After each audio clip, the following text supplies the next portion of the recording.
안녕하세요. 그알쌤입니다. 궁금이 마요입니다. 두 아들과 홈스쿨 하고 있는 전불리입니다. 네, 우리 한 주간 전불리님 잘 지내셨는지 모르겠어요. 네, 한 주 동안 코로나 블루를 이기며 네, 갑자기 이태원 터져가지고 저희 동네에도 막 이렇게 확진자 왔다 갔다 해가지고 되게 좀 정신없이 그렇게 지냈던 것 같아요. 네. 네, 뭐 전학계나 코로나 계속 조심해야 될 것 같습니다. 네. 그분의 이야기 먼저 들어보고 돌아오도록 하겠습니다. 네, 저희들이 산상수훈 말씀을 계속 나누고 있습니다. 심령이 가난한 것, 애통, 의, 긍휼, 그리고 마음이 청결한 것.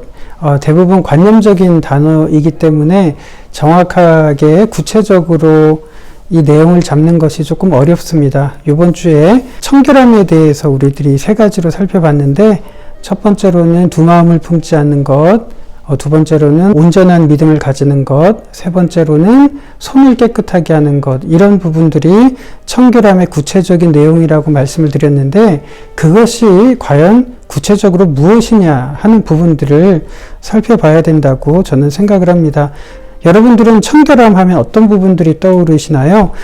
지금 손을 깨끗하게 하고 온전한 믿음, 주로 교회 안에서 이루어지는 종교적인 행위들을 연상시키는 경우가 많은데, 마태가 주는 구체적인 표현은 그런 것이 아니라 바로 교회 속에서 이루어지는 생각과 일상에서 우리들이 가지고 있는 생각이 일치해야 한다는 것을 말하고 있는 겁니다. 다시 말해서 교회 내에서는 모든 사람들에게 잘 보이고 거룩해 보이고 좋은 말만 하고 그러잖아요. 존중하고.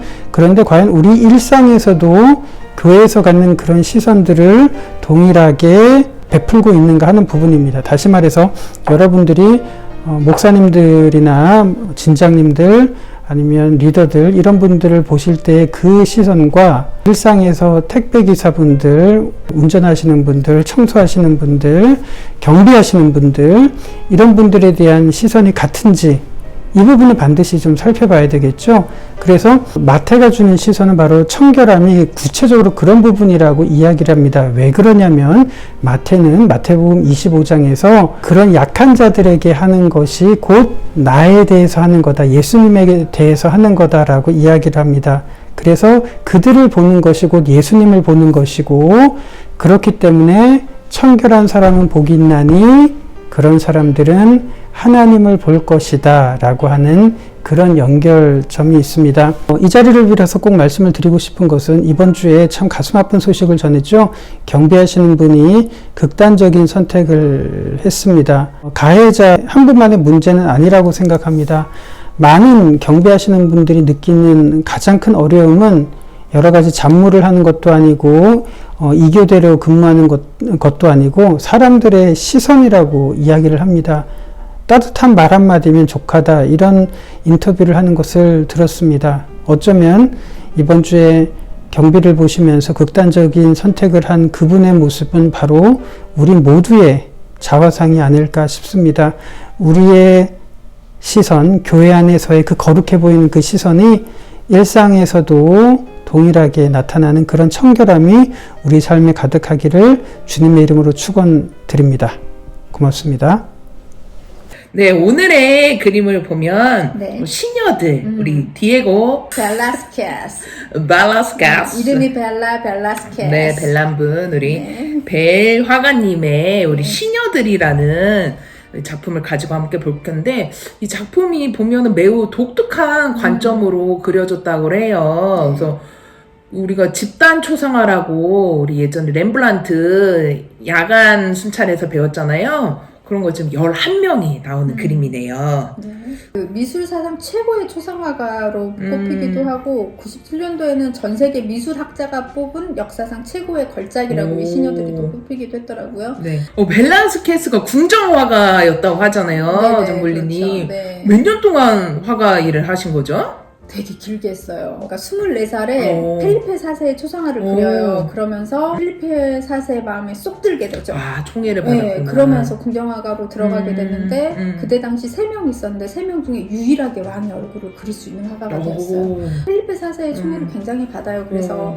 너무 일을 펠리페 4세가 많이 시켜서 죽었다 막 그런 얘기 과로사도 뭐 그런 음. 이야기가 있을 정도로 예, 그래요. 그래서 53년 차에는 서열 세 번째까지 왕궁의 진짜? 세 번째까지 올라가요. 오. 그 어머니의 신분상 벨라스케스가 귀족이 될 수가 없는데 산티아고 기사단이라고 귀족 오브 귀족들만 이렇게 들어갈 수 귀족 오브 있는 귀족. 그 이거 기사 빨간색 이렇게 돼 있던데. 맞아요, 예. 펠리페 4세가 우리 벨령님을 너무 좋아하셔가지고 심지어 본인 아들이 카를로스 왕자가 죽으니까 그 왕자 방에다가 작업실을 맞아요. 마련해주고 이 그림에 나오는 그 배경도 그 방이라고 하잖아요. 네, 그게 그렇더라고요. 뭔가 네. 재밌는 포인트가 아닌가 싶었어요. 엄블리님 말씀하셨는데 우리 벨라스케스 신분에 대해 살짝 언급하셨잖아요. 17세기에 그 시절에는 화가가 예술가로서 대접을 받지 못했다고 하더라고요. 그때는 화가가 그냥 일반 기술자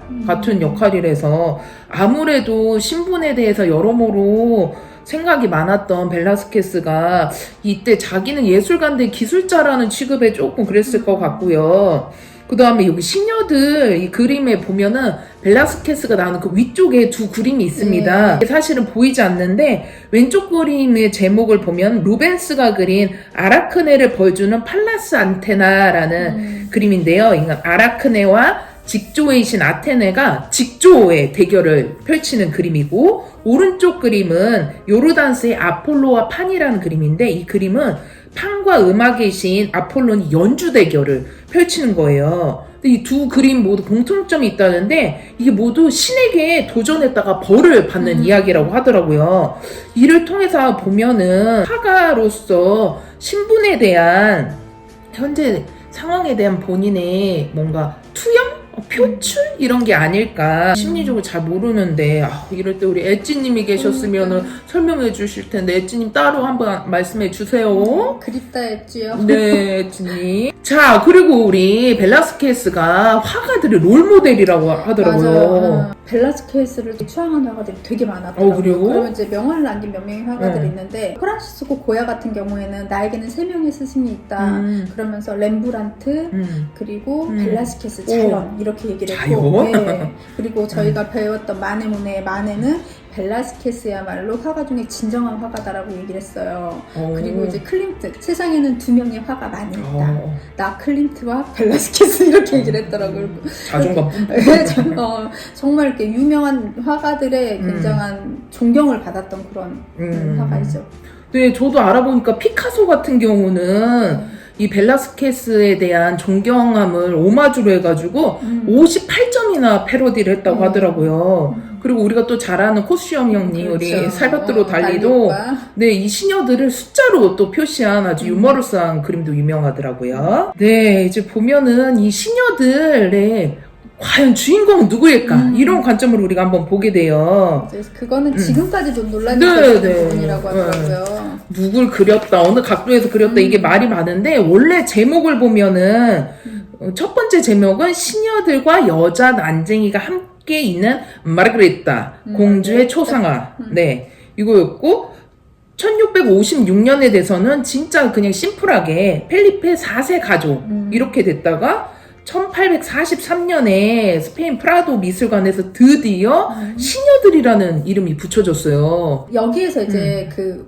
오늘의 본문과 이번 청결함? 청결함과 좀 연결될 수 있어요. 그러니까 처음에 그냥 이 그림을 봤을 때 어떻게 이렇게 연결되나라는 이제 그런 생각을 했는데 벨라스케스의 그림을 좀 이해하고 그렸던 것들을 좀 보고 나면은 이 그림이 왜 청결함과 연결이 되는지 얘기를 할 수가 있으니까 청결함에 대해서 3가지를 얘기하셨는데 그 중에 마지막이 손이 깨끗하다, 위선적이지 않고 누구를 대하든 같은 마음으로 대하는 거를 얘기를 하잖아요. 그 부분에 있어서 벨라스케스는 굉장히 좀 훌륭했던 것 같아요. 그러니까 이 그림에 있어서도 화가 그리고 왕과 왕비 그리고 공주, 시녀, 시동까지 전부 다 그냥 이 그림에 누구 하나 소외되지 않고 같은 관점으로 이렇게 그려진 그쵸. 것들이 보이거든요. 네. 그렇게 그렸거든요.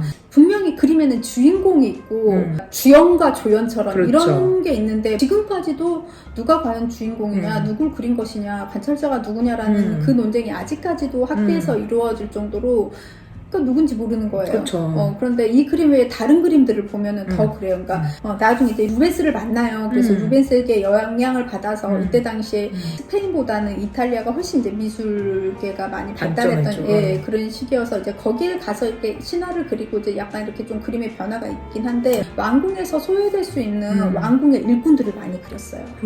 그 중에서 많이 그렸는데 그 중에서 전 되게 기억에 남는 게 광대 엘프리모라는 그림이 있는데, 그러니까 이때 난장이에요. 궁정에서의 난장이는 장난감 취급을 받았다 그러더라고요. 그리고 왕자나 공주의 시동 역할을 했어요. 그래서 왕자나 공주가 잘못하면 대신 맞기도 하고.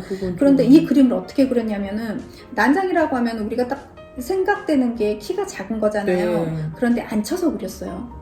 그래서 그냥 봐서는 이 사람이 이 사람이 그런 장애가 있는 사람인지 모르게 그렸더라고요. 그래서 그러니까 이 그림을 보고 이 시녀들을 보면은 벨라스케스의 눈에는 사람들에게 무시받았던 사람이잖아요. 그때는 그렇죠. 그런 계급이나 뭐나 상관없이 이 사람의 마음에는 동일하게 사람을 보는 마음이 있었구나라는 생각이 들면서 이제 그러면서 이게 청결이랑 연결이 되는 거예요. 위선적이지 않게 동일한 마음으로 똑같이 사람을 대하는 그런 마음이 벨라스케스에게는 있었구나. 훌륭한 마음이 이 사람에게는 있었구나. 이제 그쵸. 그런 생각이 들더라고요. 네. 제목을 더 멋진 걸로 할 수 있지만 시녀들이라고 하면은 뭔가 그 시절의 계급, 신분의 낮은 자들, 소외된 자들일 수 있는데 제목으로 쓸 수 있었던 것도 화가의 요구나 뭔가 뜻이 담겨져 있지 않을까 후세인으로 그렇게 좀 생각이 들고요. 네, 그러니까 그런 거를 그런 해석을 했을 것 같아요. 제목은 그 그림을 얘기를 해주는 거잖아요. 그렇죠. 더 그렇게. 멋지게 할 수도 있잖아요. 네. 네, 그래서 이 한 그림을 보면 마치 뭔가 책을 읽듯이 뭐 이야기가 되게 시리즈처럼 다 들어있잖아요. 한 부분만 있는 것이 아니라. 그래서 GBS 본문을 보면은 청결함이라고 해서 그냥 육체의 뭐 깨끗함 이런 것만 보는 게 아니라 어떤 눈으로 바라봐야 될지 우리 일상 속에서 또 주변에 많은 일들이 펼쳐지고 있는데 크리스천의 관점으로 우리가 청결한 시선을 가져야 되지 않을까 그런 생각이 들게 하는 그림이었습니다. 그럼 오늘은 여기까지 하도록 하겠습니다. 지금까지 저희는 그알쌤이었습니다.